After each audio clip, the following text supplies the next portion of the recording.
దేవుని స్తోత్రం. హల్లెలూయా, హల్లెలూయా. ప్రభువైన యేసుక్రీస్తు నామములో మీ అందరికి వందనాలు. మీరు ఎప్పుడు వచ్చారు సార్? శనివారం.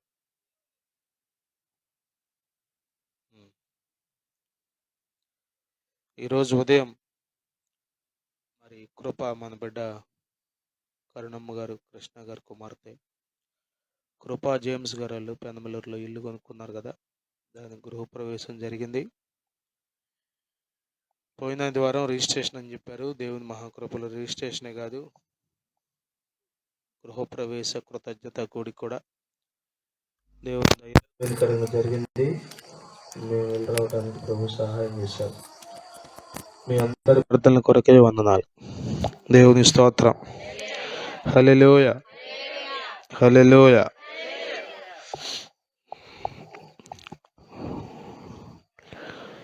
ఈ వారంలో 2-3 చోట్ల కూటాలు జరిగాయి. మీలో కొద్దిమంది ప్రతి కూటానికి వచ్చారు. దేవుని స్తోత్రం. హల్లెలూయా. అయ్యా కూటం ఆపేయమంటారా, పని ఆపేసుకోమంటారా అంటే 2 ఆపమాకండి. పని ఆపుకుంటే భుక్తి ఎట్లా మరి కూటం ఆపితే ఆత్మీయంగా బతికేదట. అర్థమవుతుందా? పని ఆపేసామనుకోండి, ఏం తెలుస్తుంది మనకు? ఆ సాయంత్రానికి ఈరోజు మనం ఏమి సంపాదించాల.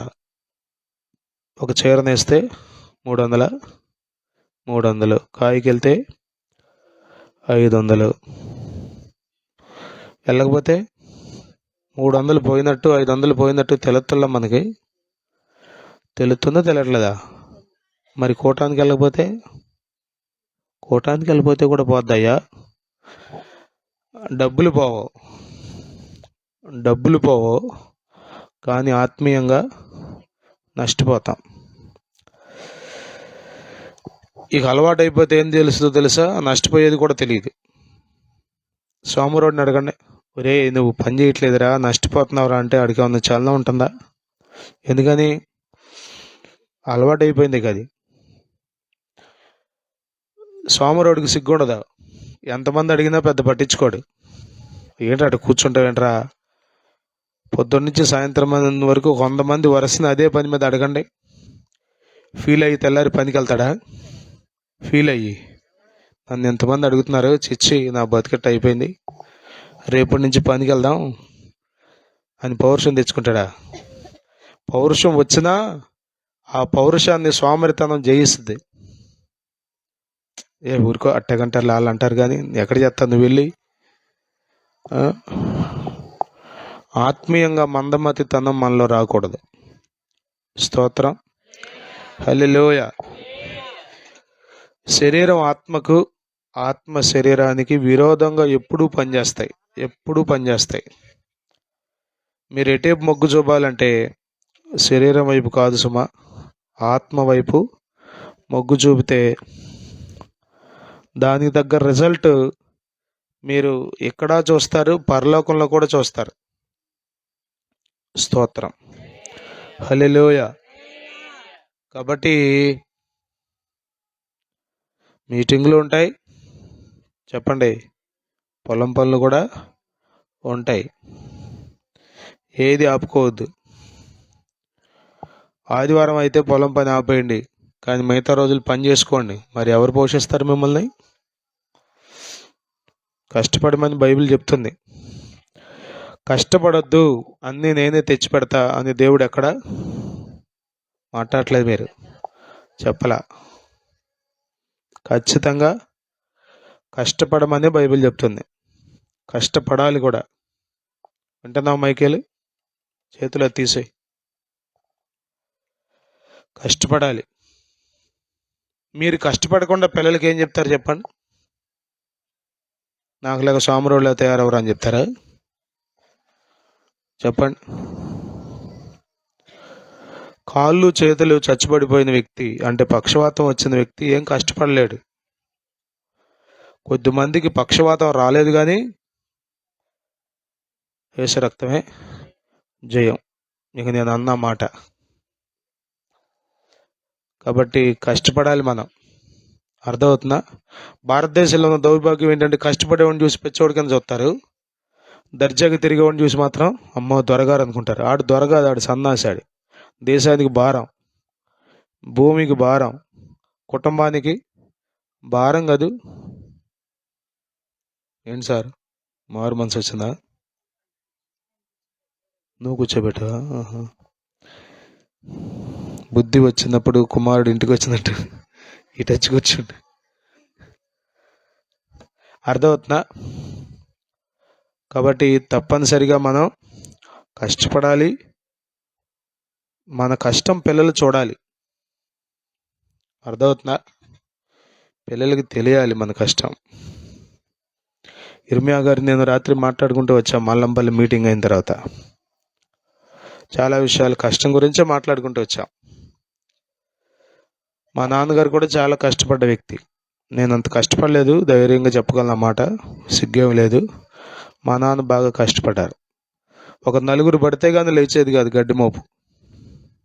ఎక్కడ పొలం అది 2 కిలోమీటర్లు ఉంటుందేమో సుమారు.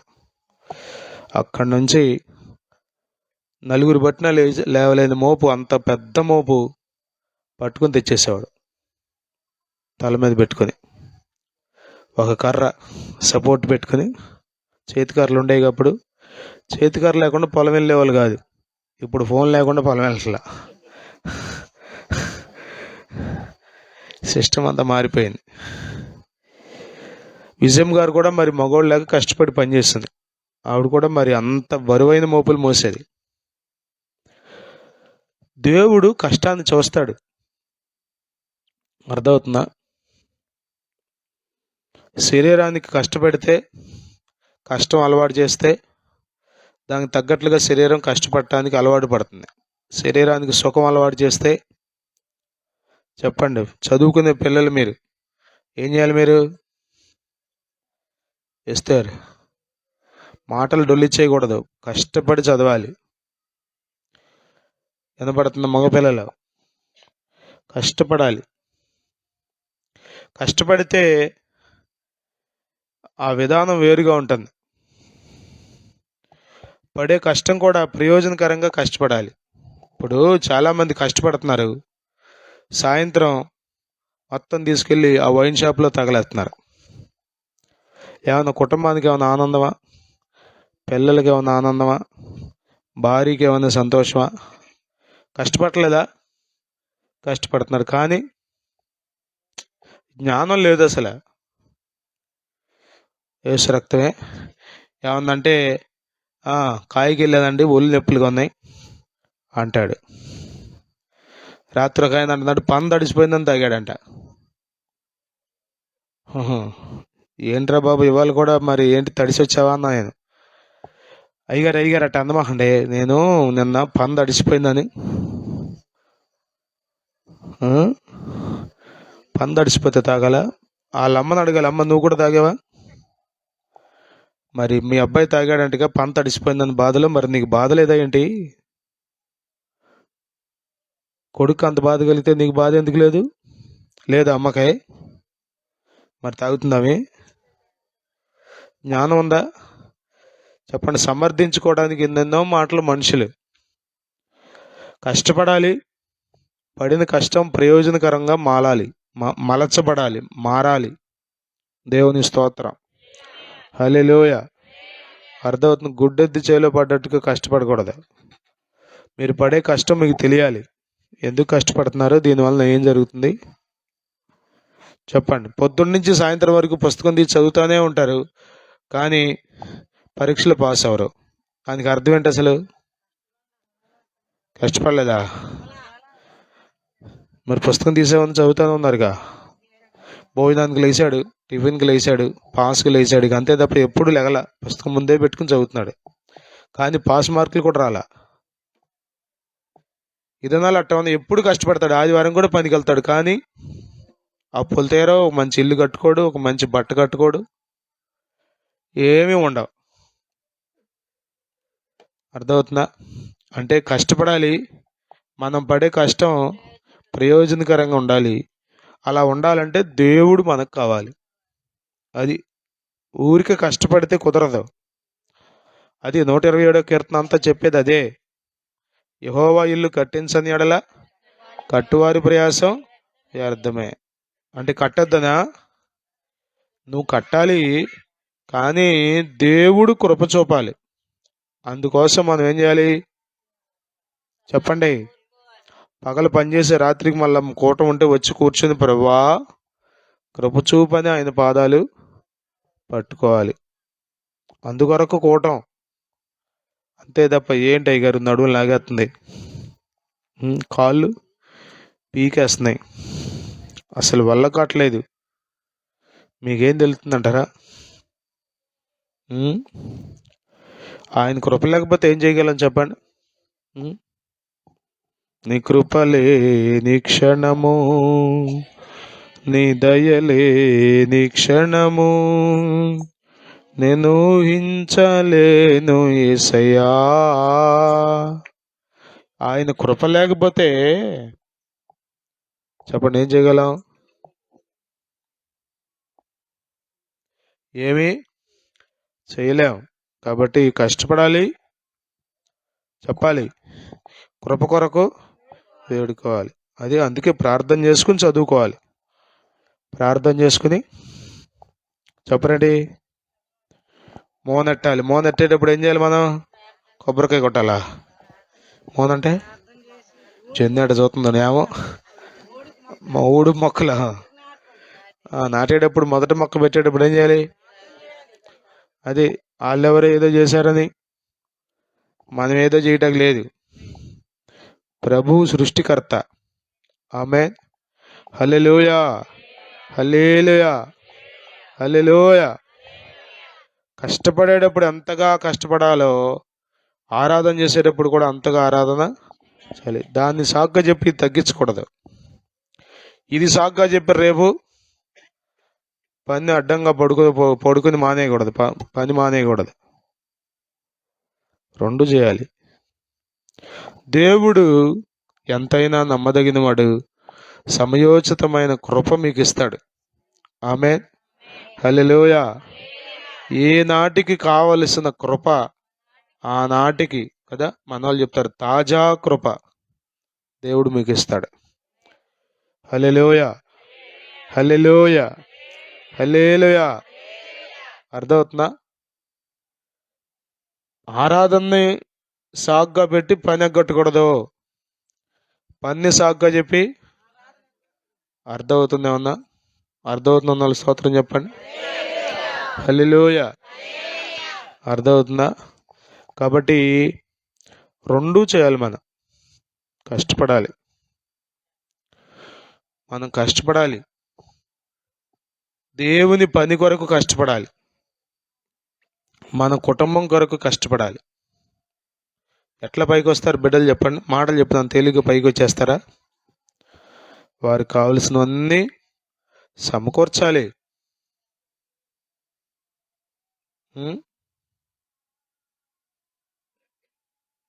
మీరు సాక్ష్యం వినే ఉంటారు, శామ్యూల్ దేవవరం గారు విన్నారు. ఇప్పుడు చూసారా ఆయన్ని? ప్రభు దగ్గరికి వెళ్ళిపోయాడు. ఆయన పెద్ద నక్సలైట్. పెద్దపూడి వచ్చినప్పుడు సాక్ష్యం విన్నాను నేను. ఆయన సాక్ష్యం చెప్తుంటే మనం ఏడవకుండా ఉండలేం, అంత భయంకరమైన సాక్ష్యం.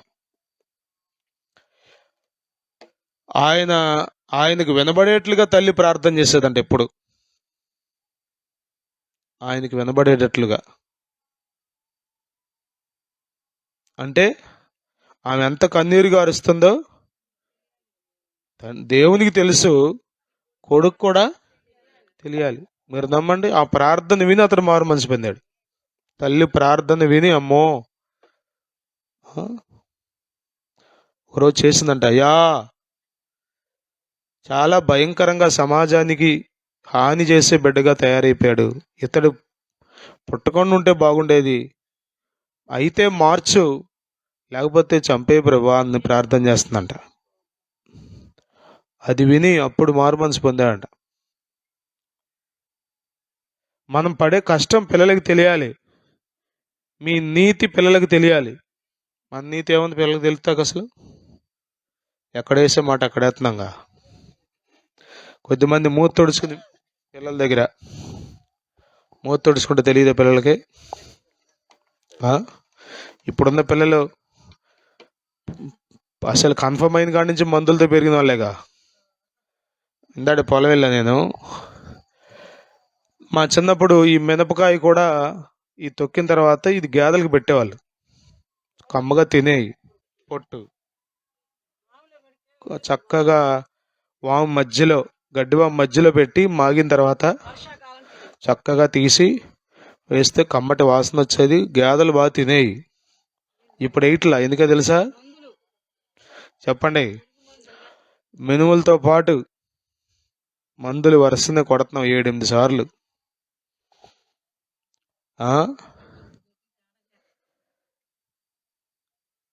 అవి తింటే గేదెలు పనికిరావు, మనుషులు పనికిరావు, అందుకని పెడతలా. ఇప్పుడు పిల్లలు కూడా అంతేగా, అచ్చంగా మందులతో పెరిగిన వాళ్ళకి తెలుసు అన్నీ. ప్రియులారా, మనం కష్టపడాలి. ఆమె సహజంగా కొద్దిమంది ఆలోచన ఏంటంటే దేవుడి పేరు చెప్పి చాలామంది సోమరిపోతులు అయిపోతున్నారండి. సోమరితనానికి అలవాటు పడిపోయారు. దేవుడే చూసుకుంటాడు, దేవుడే పోషిస్తాడు. ఏలియాను కాకులతో, అమ్మో వాక్యం అట్ట అర్థమైందా నీకు? ఏలియాని కాకులతో పోషించడానికి ఏలియా అచ్చంగా 24 గంటలు దేవుని పని మీదే బ్రతికాడు. మరి నువ్వు కూడా అట్టగా బ్రతికితే దేవుడు నిన్ను కూడా కాకులతోనో కోతులతోనో ఏదో వాటితో పోషిస్తాడు, దేవుడే విడిచిపెట్టాడు. కానీ మనమేమో ఊరంతా తిరిగి వాళ్ళ గురించి వీళ్ళ గురించి ముసలమ్మ ముచ్చట్లన్నీ చెప్పుకుని దేవుడు నన్ను పోషిస్తాడంటే పోషిస్తాడా? భక్తి మనకు సోమరితనం నేర్పకూడదు, గుర్తుపెట్టుకోండి. భక్తి మనల్ని సోమరులను చేయకూడదు. భక్తి ద్వారా మనం ఇంకా దేవునికి దగ్గర అవ్వాలి, దేవుని మీద ఆనుకోవటం నేర్చుకోవాలి. అంత మాత్రమే కాకుండా శరీర రీతిగా కూడా మనం ఎంతో కష్టపడాలి. దేవుని స్తోత్రం. హల్లెలూయా, హల్లెలూయా. అర్థమవుతుందా? పౌలుకి చెప్పండి, ఉన్నదంతానేమో నష్టపరుచుకున్నాడంట, ఇప్పుడేమో డేరాలు కొడుతున్నాడంట. డేరాలు కొడితే ఎంత వస్తుంది? ఆయనకు ఉన్నది 8 కోట్లు. అప్పుడే చాలా కోట్లు అని చెప్తారుగా పెద్దవాళ్ళు. కోట్లేమో దేవుని కోసం పక్కన పడేసి ఇప్పుడు పరదాలు కొడుతున్నాడంట. పరదాలు కుడితే ఎంత ఇస్తారు? సంచులు కుట్టేవాళ్ళు తెలుసా మీకు? పాత సంచులు మాస్కులు వేస్తారు. ఈ మినుముల సీజన్లో, ఒడ్లు సీజన్లో పాత సంచులు కొడతారు షాపుల్లో. సంచులు బిజినెస్ చేసేవాళ్ళు ఉంటారుగా, వాళ్ళ దగ్గర ఎంత ఇస్తారు అడగండి వాళ్ళని. సంచికి 100 రూపాయలు ఇస్తారా? ఇక ఆడేం సంచికి 100 రూపాయలు ఇచ్చేయాలి కదా, కొత్త సంచి వస్తుందిగా. కొత్త సంచులే బోళ్ళని వస్తాయి. కాబట్టి డేరాలు కుడితే ఎంత వస్తాయి? ఎంత వస్తాయి అంటే అతడు జీవనానికి సరిపోయేంత వస్తున్నాయి. ఎవరి మీద ఆధారపడకుండా తనంతట తానే కష్టపడి విశ్వాసులకు మాదిరిగా ఉండాలని ప్రయాసపడుతున్నాడు. దేవుని స్తోత్రం.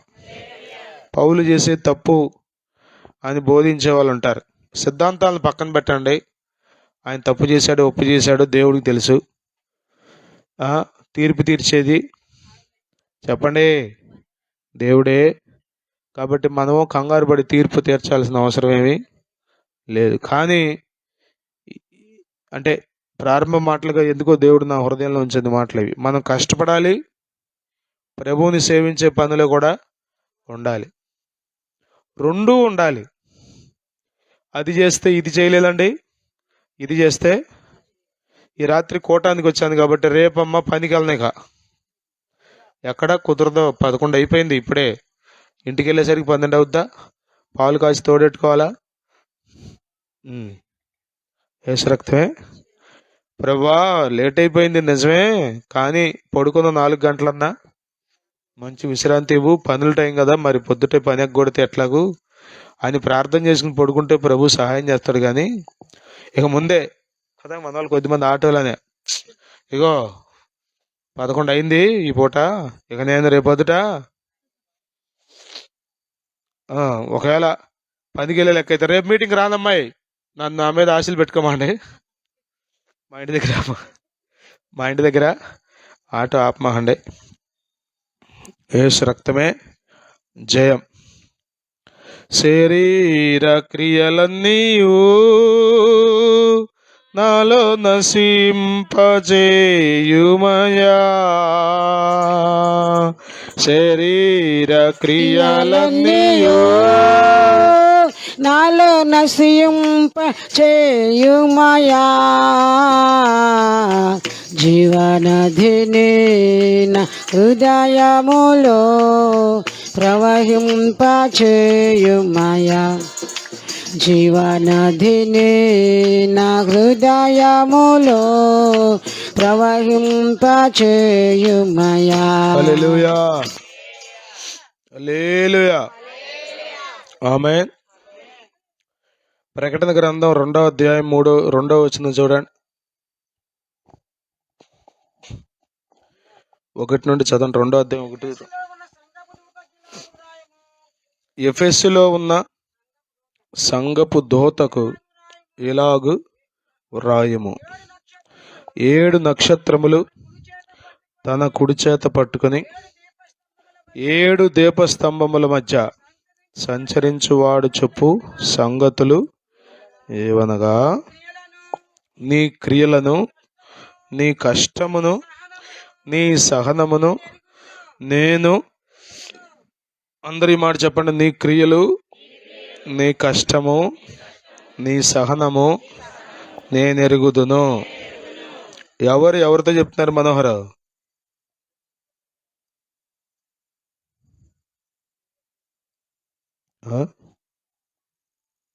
చెప్పరా, రైటే, నువ్వు చెప్పేది రైటే చెప్పు. ఎఫెసులో ఉన్నా ఎవరో దోత, రైట్, లైన్లో ఉన్నాడు. 3 రోజు ఇక్కడే కూర్చో, స్థాన బలం గట్టిగా ఉంది ఇక్కడ నీకు. రైట్. ఎఫెసులో ఉన్న సంఘపు దూతకు దేవుడు మాట్లాడుతున్నాడు. రాయమని ఎవరితో చెప్తున్నాడు? యోహాన్తో చెప్తున్నాడు. ప్రకటన గ్రంథంలో 7 సంఘాలు ఉన్నాయి.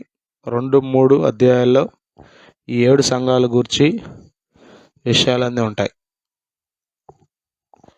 ఎఫెసులో ఉన్న సంఘానికి మాట్లాడుతూ అంటాడు, నీ క్రియలు, నీ కష్టం, నీ సహనం. 3 మాటలు చూడండి ఒకసారి, అన్నను ఒకసారి. నీ క్రియలు, నీ కష్టము, నీ సహనం. ఎవరికి తెలుసంట? అది నేను ఎంత కష్టపడుతున్నానో నీకేం తెలుసమ్మా. కొన్నిసార్లు అర్థం కాదు,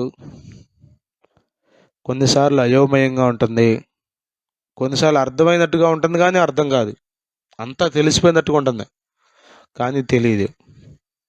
అంతే, మనం మనుషులం కదా. కానీ అన్నిటినీ చూసే ఒక ఆయన ఉన్నాడు, అన్నిటినీ ఎరిగిన దేవుడు. దేవుని స్తోత్రం, హల్లెలూయా. ఆయన ఎరిగే దేవుడు, ఆయనకి తెలియదంటూ ఏమీ లేదు. దేవుని స్తోత్రం. సంఘం క్రియలు కలిగి ఉండాలి. సంఘానికి ఏముండాలి? మాటలు చెప్తే కుదరదు. అమ్మో మరేంటి అనుకుందాం, మేమంటే యేసు ప్రభు పిల్లలం, నీతిమంతులు, ఆయన రక్తంతో మమ్మల్ని కడిగాడు, మేము దేవుని పిల్లలం, ప్రార్థనకి వెళ్తాం మేము అని ఏదేదో చెప్పటం కాదు. క్రియలు లేని విశ్వాసం, ప్రాణం లేని శరీరం ఎలాగో అలాగన్నాడు యాకోబు పత్రిక 2వ అధ్యాయంలో. కాబట్టి క్రియలు లేకుండా మనం ఎన్ని మాటలు చెప్పినా అది విశ్వాసం గురించే కావచ్చు, ప్రేమను గురించే కావచ్చు, పరిచర్య గురించే కావచ్చు, సేవను గూర్చే కావచ్చు. మరి దేని గురించి మీరు ఎన్ని మాటలు చెప్పినా అవన్నీ ఉట్టి మాటలే. నీ మాటలు నాకు తెలుసు అనలేదు ఇక్కడ, నీ క్రియలు నేను ఎరుగుదును అన్నాడు. స్తోత్రం, హల్లెలూయా. హల్లెలూయ. సంఘానికి క్రియలు ఉండాలి. ఆమేన్. హల్లెలూయ. బోధ మన క్రియలలో కనబడాలి. అర్థమవుతుందా మీకు? ఇక్కడ ప్రకటించే దేవుని మాటలున్నాయే, అవి క్రియలలో కనబడాలి. ఒకవేళ అలా కనబడకపోతే బయట ఉన్న వాళ్ళకి, ఎక్కడున్న వాళ్ళకి తేడా ఏమి లేదు. వాళ్ళ చేతిలో బైబిల్ లేదు, మీ చేతిలో బైబిల్ ఉందండి, అంతే.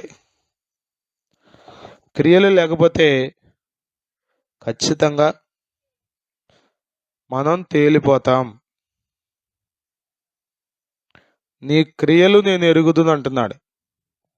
సంగమా, దేవి జనాంగమా, మనం క్రియలు కలిగిన భక్తి జీవితాన్ని చేయాలి.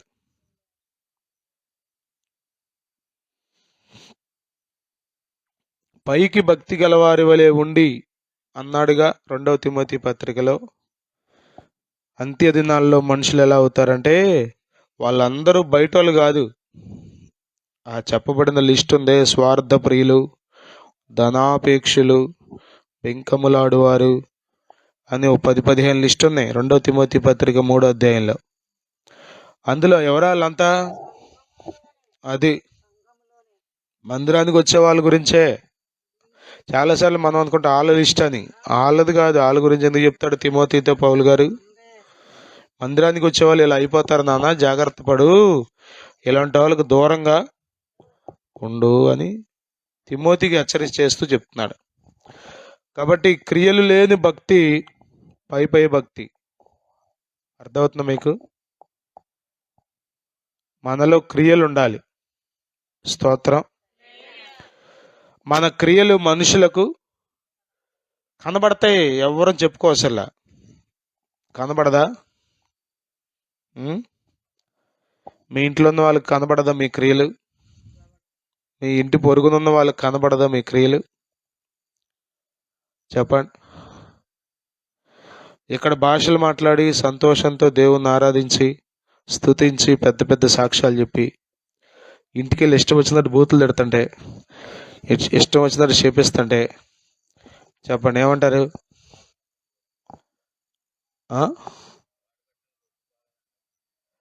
వాడు గట్టంతా కొట్టుకుపోవాలని తిడతారంట.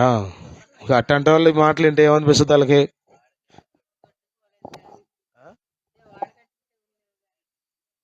వాడుకట్టు అందరూ చెవిటోళ్ళు అయితే అప్పుడు మన ఆటలు సాగుతాయి. అవురుగా మరి. గమనించండి, క్రియలు కనబడాలి. దేవుని స్తోత్రం. హల్లెలూయా, హల్లెలూయా. మీరు వాక్యం చదివితే ప్రకటన గ్రంథం 14వ అధ్యాయం 13వ వచనంలో, ప్రభువునందు మృతులు ధన్యులు, వారు తమ ప్రయాసములు మాని విశ్రాంతిలో పొందుదురు, వారి క్రియలు, అది చెప్పండి మాట, వారి క్రియలు వారి వెంట పోవునని ఆత్మ చెప్పుచున్నాడు. మీ గుండె మీద చేసుకుని చెప్పండి, నా క్రియలు నా వెంట పోవును. ఎవరి క్రియలు ఎవరంటే వెళ్తాయి? మా ఆవిడ క్రియలు నా వెంట వస్తాయా? మా అత్తగారి క్రియలు నా వెంట వస్తాయా? అర్థమవుతుందా? సంగమా, మన క్రియలు ఎలా ఉన్నాయి? చల్లగనైనా వేచగను ఉండిన నీ కది మేలగును, చల్లివేచని స్థితి నీకుండినా బయటకు ఉమ్మి వేయబడుదువేమో. నీ మనసు మార్చుకో, తొలి ప్రేమ కూర్చుకో. నీ మనసు మార్చుకో, తొలి ప్రేమ కూర్చుకో. ఆసక్తితో రక్షణ పొందుమా, ఆసక్తితో రక్షణ పొందుమా. ఓ సంఘమా సర్మంఘమా పరలోక రాజ్యపు ప్రతిబింబమా మెస్సయ్యను ఎదుర్కొనగా నీతిని అలంకరించి సిద్ధపడుమా ఓ సంఘమా వినుమా. హల్లెలూయా. మన శరీరానికి ఉన్న గుణం ఏంటంటే చెయ్యొద్దు అన్నదే చేయాలనిపిస్తుంది, చెయ్యమన్నదేమో చేయాలనిపిస్తుంది. మీ అందరికీ అనిపిస్తుంది, నాకు కూడా అనిపిస్తుంది వాక్యం విన్నంతసేపుకి ఇలాగే ఉండాలని. ప్రార్థన అయ్యే లోపు కూడా మనం ఇదే ప్రార్థన చేసుకుంటాం, ప్రభా ఈరోజు నాతో మాట్లాడావు నాయనా, నిజంగా ప్రభా నేను ఇట్లా మారాలయ్యా, నాకు సహాయం చేయి నాయనా. నిజంగానే ఎన్నోసార్లు ఈ మాట నేనే వింటున్నాను కానీ అదే మళ్ళా చేస్తున్నానయ్యా అని నిజంగానే కోరుకుంటాం. కానీ అడుగు బయట పెట్టేసరికి ఆటోమేటిక్గా మనల్ని పరీక్షించడానికి అన్నట్లుగా దేవుడు పరిస్థితులను అనుమతిస్తాడు. ఇక అంతే, అప్పుడు దాకా ఎన్నది మన వాళ్ళు ఏది చెప్తారు, ఒట్టు తీసి గట్టు మీద పెట్టని. ఆయన దగ్గర ఎవడన్నంట మారు మనసు తీసి పక్కన పెట్టానంటేనా, అది ఎట్ట పెడతాడు మరి, పెడతాడు. మారు మనసు తీసి పక్కన పెట్టిందంటేనా నీ సంగతి మామూలుగా ఉండదన్నంట. యేసు రక్తమే. అట్లా కాదు, మనం బలహీనమే, మన బలహీనతలు మనకి ఎరిగి ఉండాలి. మన బలహీన విషయాల కొరకు మనం ప్రార్థన, అర్థమవుతుందా, ప్రభా ఈ విషయంలో నేను బలహీనం అయిపోతున్నాను, నాకు బలం దయచేయి ప్రభా. అది నన్ను జయిస్తుంది ఆయన. ఏది పాపం ఏదైతే చేయకూడదు అనుకున్నానో అది నన్ను జయిస్తుంది ప్రభా. కాదయ్యా నేను దాని మీద నిలబడి తొక్కాలయ్యా, అది నన్ను తొక్కడానికి వీల్లేదు. మనం కోరుకోవాలండి. బలహీన సమయములో నీ బలము ప్రసాదించుము. హల్లెలూయా. ఏం కోరుకోవాలి మనం, ప్రభువా నాకు సహాయం చేయండి. ఎలా ఉన్నాయి మీ క్రియలు, ఏమి చేస్తున్నారు? ఏదో సామెత చెప్తారుగా, మాటలేమో మా ఇంట్లో మాపిడి భోజనం. మరి ఎవడో సామెతలు పెట్టినోడు కూడా మహానుభావుడు. మాటలన్నీ మన ఇంట్లో చెప్పుకుందాం, భోజనం మాత్రం మీ ఇంటికి వెళ్ళి చేద్దాం అంటే ఏంటి? మాటలు ఖర్చు లేని పని కదా, ఎంతసేపు అని కూర్చొని మాట్లాడుకుందాం, భోజనానికి మాత్రం మీ ఇంటికి వెళ్దాం. ఏం క్రియలు అంటారు వీటిని చెప్పండి? నీ క్రియలు నేను ఎరుగుతున్నాను. సంగమా, మన క్రియలు ఎలా ఉన్నాయి? దేవుని పిల్లలకు తగినట్టుగానే ఉన్నామా? నేను మీతో చదివించాను కదా, తీతుకు పత్రికలో అపోస్తలుడైన పౌలు అంటాడు, వారు దేవుని ఎరుగుదమని చెప్పుకొందరు కానీ వారు అసహ్యమైన కార్యాలు చేస్తున్నారంటాడు. కొరింథీ పత్రికలు అంటాడు పౌలు గారు కొరింథీ సంఘానికి ఉత్తరం రాస్తూ, అరే అన్యజనుల్లో కూడా ఇలాంటి క్రియలు అసలు లేవు. సంఘంలో జరుగుతున్నాయి ఇలాంటి క్రియలు, అన్యజనుల్లో కూడా. మీరు నిజం ఆ మాట. కొద్దిమంది అన్యజనులు, వాళ్ళకు బైబిల్ తెలియదు కానీ ఎంతో నీతిగా మాట్లాడరేని మీరు బ్రతుకుతున్నారు. నిజమే, అందులో ఏం డౌట్ లేదు. నిజంగానే చాలా నీతిగా బ్రతికే వాళ్ళు లేరు. ఆటోలో బ్యాగ్ దొరికితే లక్షల రూపాయల డబ్బు తీసుకెళ్లి పోలీస్ స్టేషన్కి అప్పచెప్పేవాళ్ళు లేరు.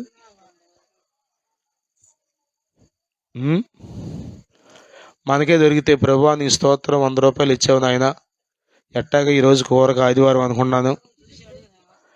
ఎవరు నీకు అలా అట్టా కూడా మలుచుకోవచ్చు అన్నమాట దాన్ని. యేసు రక్తమే జయం. హల్లెలూయా. ప్రియులారా,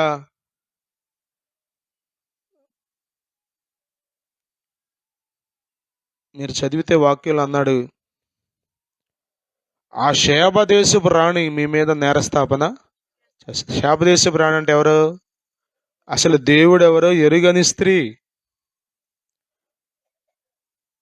కానీ ఆమె మీ మీద తీర్పు చెబుద్ది అన్నాడు. అంటే ఏంటి? ఆమె క్రియలు చాలా గొప్పవే, దేవుని కొరకు చాలా చేసింది ఆమె, ఎరుగకపోయినా కానీ. రాహాబు వేసి చూడండి. గుర్తుపెట్టుకోండి, ఏదో ఒక చోట మన పాపానికి ఫుల్ స్టాప్ పడాలి, మన క్రియలు మారాలి. ఆమె ఇక అదే కంటిన్యూ చేయడం లేదు. బందిపోడు దొంగే ఉన్నాడు, చెప్పండి ఏం చేశాడు? సిలువలో ఆపాడు. తప్పిపోయిన కుమారుడు ఉన్నాడు, బుద్ధి వచ్చినప్పుడు ఆపేశాడా కంటిన్యూ చేశాడా? ఊరికే మనం మాట్లాడుకుందాం, మళ్ళీ స్నేహితుల దగ్గరికి వెళ్ళి ఉంటాడంటారా? అలా అదిగో ఆ వ్యభిచారంలో పట్టబడిన స్త్రీ ఉంది కదా, మన బుధవారం కోటలో చెప్పాను మీకు నేను. ఆ స్త్రీ ఉందే, ఆమెతో ఏమన్నాడు? అమ్మా, నేను నీకు శిక్ష విధింపను, నువ్వు వెళ్ళి ఇక పాపము చేయకము అన్నాడు కదా. మీరు చెప్పండి, చేసి ఉంటుందంటారా? చెప్పండి, మళ్ళా ఉల్లొమ్ముకుని బతుకుంటుందంటారా? కోరికలు రావంటారా? వచ్చే ఉంటాయి, కానీ దాన్ని జయించింది. మీరు గుర్తుపెట్టుకోండి, శరీరంలో ఉన్నంతకాలం ఏదో రకంగా శోధన వస్తానే ఉంటుంది, లేకుండా ఎందుకు ఉంటుంది? కానీ మనం దాన్ని జయించాలి. స్తోత్రం, హల్లెలూయా. రోమాపత్రిక 12వ అధ్యాయం చూడండి అన్నమాట. 12 8వ అధ్యాయం అనుకుంటా, చూడండి 8వ అధ్యాయం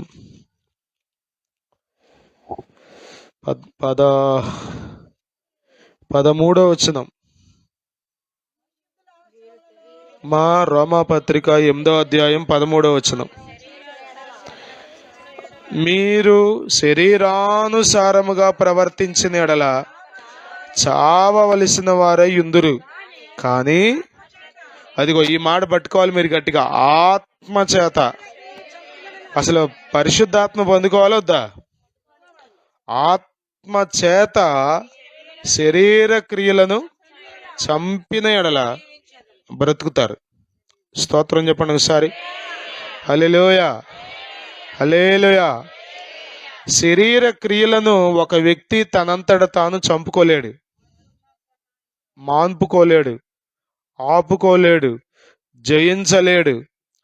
అందుకే మనకు పరిశుద్ధాత్మ, నాలో నీవు నీలో నేను కలిసి ఉండాలయ్యా, మనం కలిసి ఉండాలయ్యా. పరిశుద్ధాత్ముడా యేసు పంపిన వాడవు నీవేగా, పరిశుద్ధాత్ముడా. హల్లెలూయా. ఎందుకు పరిశుద్ధాత్మ దేవుడు పంపాడో తెలుసా? పరిశుద్ధాత్మ సహాయంతో మనం శరీర క్రియలను, సంఘము అంటే ఎక్కడికి వచ్చి ఇక్కడ ఆట, బయటికి వెళ్ళి బయట ఆట ఆడేవాళ్ళు కాదు. అర్థమవుతుందా? సంఘం అంటే పరిశుద్ధాత్మ చేత శరీర క్రియలను చంపి దేవుని క్రియల్లో ఉండేవాళ్ళు. స్తోత్రం. ముగించేస్తున్నా, స్తోత్రం చెప్పండి. అది గట్టిగా చెప్పారు. ఇప్పుడు అప్పుడప్పుడు అట్టా ఉంటా, ముగించాను తొందరగా. ఏంటి సుధాకర్ గారు అట్టుందా గారు? ఆత్మచేత శరీర క్రియలను చంపాలి. ఆమేన్. ఎఫెసీ సంఘంతో అంటున్నాడు, నీ క్రియలు నేను ఎరుగుదును. చాలాసార్లు మనుషులకు మన క్రియలు తెలిసిపోతే ఎలా ఉంటుంది? పంపుల దగ్గర ఒక ఆమె తిడుతుందంట, ఈలోపు యేసన్ గారు అటు వెళ్తున్నా అంట. మీ అమ్మకి స్తోత్రమే, మీ నాన్నకి స్తోత్రమే అంటుందంట. అంటే ఇక ఆ తిట్లని ఇక్కడ తిప్పేసింది. ఏమని? స్తోత్రం అని. అంటే తిడుతున్నామని తెలిస్తే యేసన్ గారిక ఊరుకోడని. అంటే మనిషికి తెలిస్తేనే మన క్రియలు సిగ్గుపడిపోతున్నాయి. మన అరే పాస్టర్ గారు ఏమనుకుంటాడో, అనిపిస్తలేదా? మౌసభల్లో నేను పని చేస్తుంటే, మౌసభల్లోనో ఎక్కడో ఒక పిల్లోడు బూత్ మాటని నన్ను చూసి నాలుక అని ఖర్చుకున్నాడు. అంటే ఏంటి అర్థం? అంటే బూత్ మాట ఆడాడు కానీ దేవుడికి తెలుసో లేదో ఇక అదంతా అనవసరం. కరుణన్నయ్యకి ఎనబడింది, నా గురించి ఏమనుకుంటాడో, సర్టిఫికెట్ ఎట్టా ఎత్తాడో, 100 మార్కులు ఎత్తాడో, రేపటి నుంచి 90 80 అంటాడో. మనుషుల గురించే మనం ఎంత ఆలోచిస్తున్నాం కదా, మరి దేవుడు చూస్తున్నాడు మన క్రియలు. నీ క్రియలను చెప్పండి మాట, నీ క్రియలను నేను ఎరుగుతుందని దేవుడు అంటున్నాడు. అర్థమవుతుందా? అందుకనే మీరు చదివితే వాక్యంలో కూడా తీర్పు కూడా ఎక్కడ ప్రారంభం అవుతుందంటే దేవుని పిల్లల దగ్గర నుండే. కాజులో తీర్పు మొదలెట్టాలంటే ముందు మన దగ్గర నుంచి మొదలెడతాడు. ఇంకా మాట్లాడితే పాస్టర్ గారి దగ్గర నుంచి మొదలెడతాడు. విశ్వాసుల దగ్గర నుంచి మొదలెట్టి చివరిలో అన్ని జల్లు ఉంటారు. వాళ్ళకి తెలియదు కదా అసలు తీర్పు ఉండదని కాదు. వాళ్ళకి సువార్తకు లోబడని వాళ్ళకు ఉండే తీర్పు వేరు. మందిరానికి వచ్చి కూడా క్రియలు సరిగ్గా లేని వారికి ఉండే తీర్పు వేరు. ఎవరి కోట వాళ్ళకు ఉంటుంది. అర్థమవుతుంది మీకు? యోసేపు అన్నలు వచ్చారు, వాళ్ళకి ఎట్ట ఇచ్చాడు కోట? యోసేపు ధాన్యం బస్తాల్లో ధాన్యాన్ని కూర్చి డబ్బులు కూడా డబ్బులు తీసుకోవట్లే, మళ్ళా ఎక్స్ట్రా బోల్ అందు కూరుస్తున్నాడు. కూర్చి కూర్చి కూర్చి యేసు రక్తమే జయం. మా అమ్మ అప్పుడప్పుడు ఇడ్లీలు పెడుతుంది నాకు, వేడి వేడి మీద పెట్టేస్తుంది కదా, నొక్కి నొక్కి పాపం మధ్యాహ్నం ఎప్పుడు తింటాడో పిల్లోడని ఆ ఇడ్లీలు అన్నీ కలిసిపోతాయి. ఒక్కోసారి వాటిని ఎడగొట్టాక నా ప్రాణం మీదకి వస్తుంది. వేడి వేడి మీద నొక్కేసి పెడద్దు, ఆ బాక్సులో పట్టవన్నీ. కానీ ఇంకోటి పెడితే తింటాడేమో పాపం పిల్లోడని. దాంట్లో 5 పట్టే బాక్సులు 7 పెట్టింది అనుకోండి, ఎట్లా ఉండదు చూసినా? ఇడ్లీ అతుక్కుపోయి వేడి వేడి మీద పెడతారుగా, అతుక్కుపోయి ఇక అవన్నీ ఒక శుద్ధలేగా అయిపోయి వాటిని చూడగానే మనకి తినాలనిపిస్తుంది కదా. కూర్చి అంటే ఏంటి అర్థం? అది అర్థమవుతుందా? మన అనుకున్నప్పుడు ఉంటుందిగా, దేవుడు మన అనుకున్నాడు మన్నే. కాబట్టి ఏం చేస్తాడు? అన్నీ ఇస్తాడు. తేడా వస్తే తీర్పులో కూడా మన అన్నట్టుగా తీరుస్తాడు. యేసు రక్తమే జయం. కాబట్టి మన క్రియలను మనం పరిశీలన చేసుకోవాలి. స్తోత్రం. అందుకే సంఘానికి మాట్లాడుతూ అంటాడు అపోస్తలుడైన పౌలు గారు, 1 కొరింథీ పత్రిక 11వ అధ్యాయం 38వ వచనమా చూడండి. ఆ ప్రభు బల్లారాధన గురించి మాట్లాడుతూ కదా, 11వ అధ్యాయం అంతా అదేగా. 31వ వచనం చూడండి. అయితే మనలను మనమే విమర్శించుకొని ఎడల తీర్పు హల్లెలూయా హల్లెలూయా హల్లెలూయా. ఎవరిని ఎవరు విమర్శించుకోవాలంట? మనలను.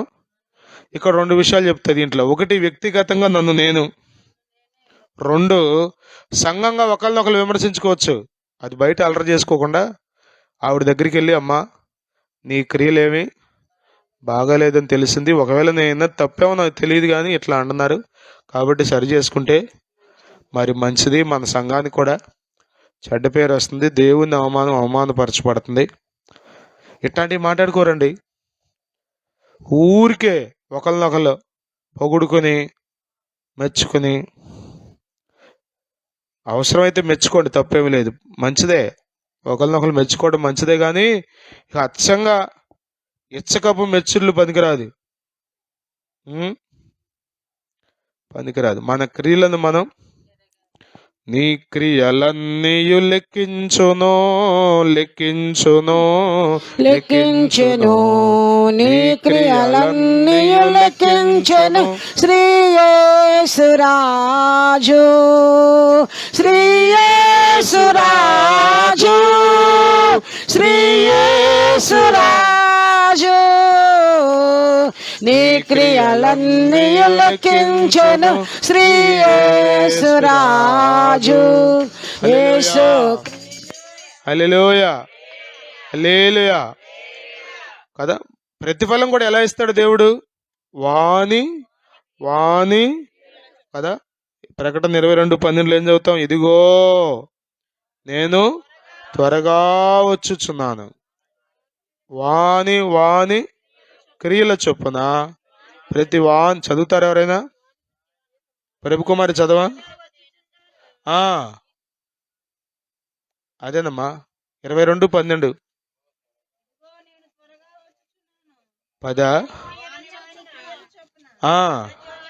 ప్రతి వానికి ఇచ్చుటకు సిద్ధపరిచిన జీతం నా యొద్ద ఉన్నది. కొరింథీ 2:5 చదవండి. 2 కొరింథీ 5. ఎందుకనగా తాను జరిగించిన క్రియల చొప్పున అవి మంచివైనను సరే చెడ్డవైనను సరే దేహముతో జరిగించిన వాటి ఫలమును ప్రతి వాడును పొందునట్లు మనమందరము క్రీస్తు న్యాయ పీఠము ఎదుట ప్రత్యక్షము కావలేను. చూసారా, ఇక్కడ ఎఫెసీ సంఘంతో నీ క్రియలు నేను ఎరుగుతుందంటే ఇది మంచి స్టేట్మెంటా బ్యాడ్ స్టేట్మెంటా అనుకున్నారా? ఎఫెసీ సంఘం గురించి మంచిగా మాట్లాడుతున్నాడు ఇక్కడ. మంచి విషయాలు ఇవి. అంటే ఎఫెసీ సంఘంలో ఏమున్నాయి? సత్క్రియలు ఉన్నాయి. చెప్పండి, ఏమున్నాయి? సత్క్రియలు. దేవుని పిల్లలకు తగినట్లే క్రియలు ఉన్నాయి. దేవుని స్తోత్రం. అసలు ప్రభు మనల్ని ఎందుకు ఏర్పాటు చేసుకున్నాడు తెలుసా? సత్క్రియలు చేస్తామని. చదవండి అన్నమాట. ఎఫెసీ పత్రిక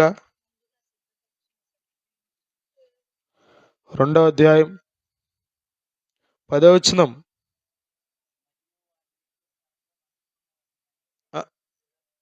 చదువురా. అదిగో నువ్వు బ్రేక్ వేసి వాళ్ళు దూరేశారు. చదువు, బుర్రకోక్కుంటావేటి?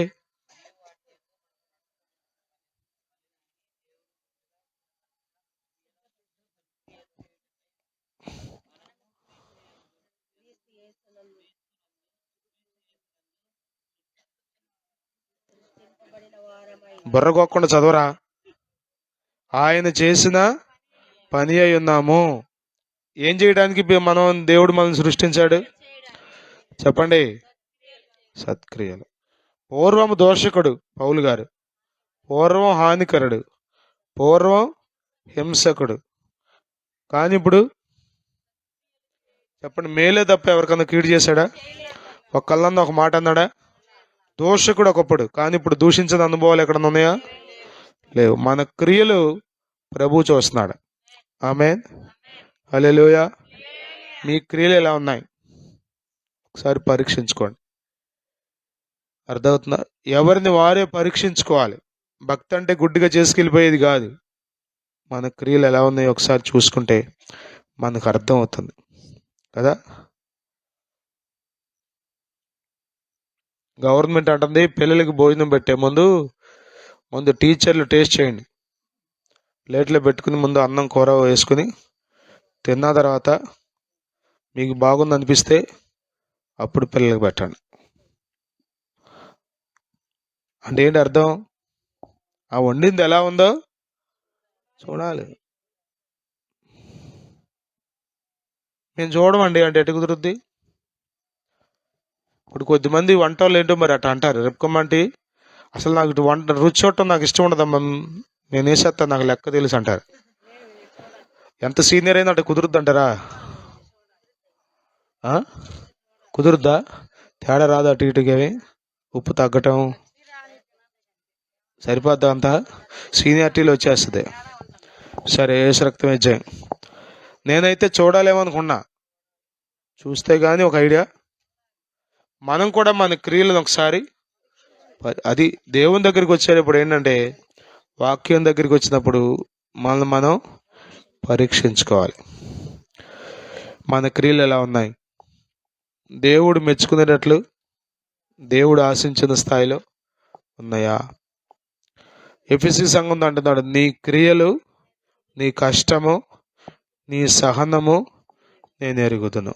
ఆ మిగతా 2 మాటలు ఇప్పుడు టైం చాలదు, కానీ నీ క్రియలు నేను ఎరుగుతున్నా అంటున్నాడు. కాబట్టి మన క్రియలు ఎలా ఉన్నాయో ఒకసారి చూద్దాం. మిగతా సంఘాలతో కూడా మాట్లాడినాడు చూడండి ఒకసారి, అవి చదువుకుని ముగించేసుకుందాం. ప్రకటన గ్రంథంలోనే మిగిలిన సంఘాలతో మాట్లాడుతూ కూడా 2వ అధ్యాయంలోనే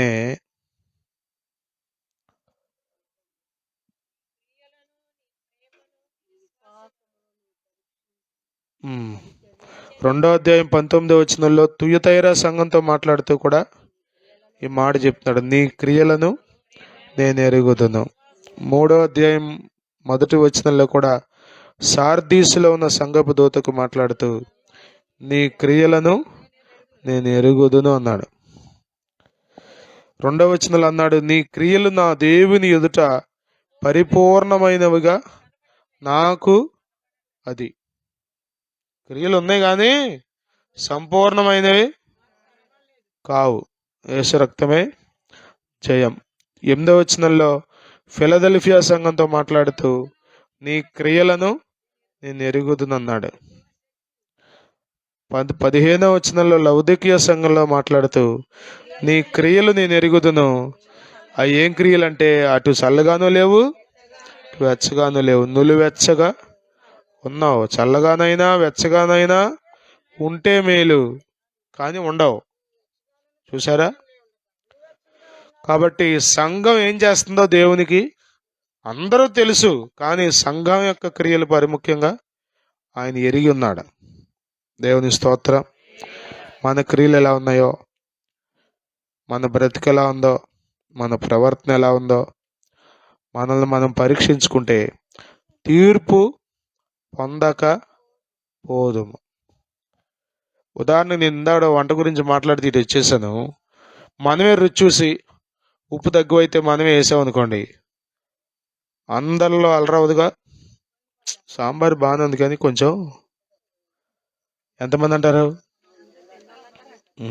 అది ముందే మనమే చూస్తే ఎవరిలోకి వెళ్దది. నేను ఉప్పు తగ్గితే మళ్ళీ వేసేదమ్మా అనే మాట నువ్వు చెప్తే దాకా వాళ్ళకి ఎవరికి తెలియదు. అంతే, పరీక్షించుకున్నప్పుడు ఏం జరుగుద్ది? తీర్పులోకి వెళ్ళం మనం. స్తోత్రం. యేసు ప్రభు మన ఎందుకు ప్రేమించి మన కొరకు ఎందుకు ఆయన దిగి వచ్చాడంటే మనలను తీర్పులో నుండి దాటించడానికి. ఆమేన్. తీర్పు తీర్చడానికి ఆయన రాలేదు. తీర్పులో నుండి నేను దాటేసి నిత్య జీవంలో ఆయనతో కూడా ఉంచుకోవడానికి ఆయన వచ్చాడు. కానీ ప్రభు నమ్మామని చెప్పుకుంటూ ఇంకా మన క్రియలు సరిగ్గా లేకపోతే,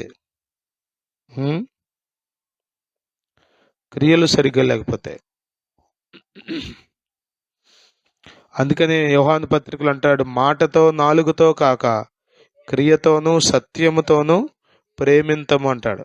మాటలతో ప్రేమించడం కాదు. యాకోబు పత్రికలో ఒక ఆయన వచ్చాడు రాత్రిపూట, అయ్యా చలిగా ఉంది కొంచెం దుప్పటి అంటే తలుపు తీయట్లేదంటే బోళ్ళని మాటలు చెప్తున్నా అంట. అయ్యా ఆకలేస్తుంది కొంచెం అన్నం పెట్టమంటే తలుపు తీయట్లేదంట, కానీ బోళ్ళని మాటలు మాత్రం ప్రేమ మాటలు చెప్తే కడుపు తింటుందా? సెలాగుద్దా? చెప్పండి.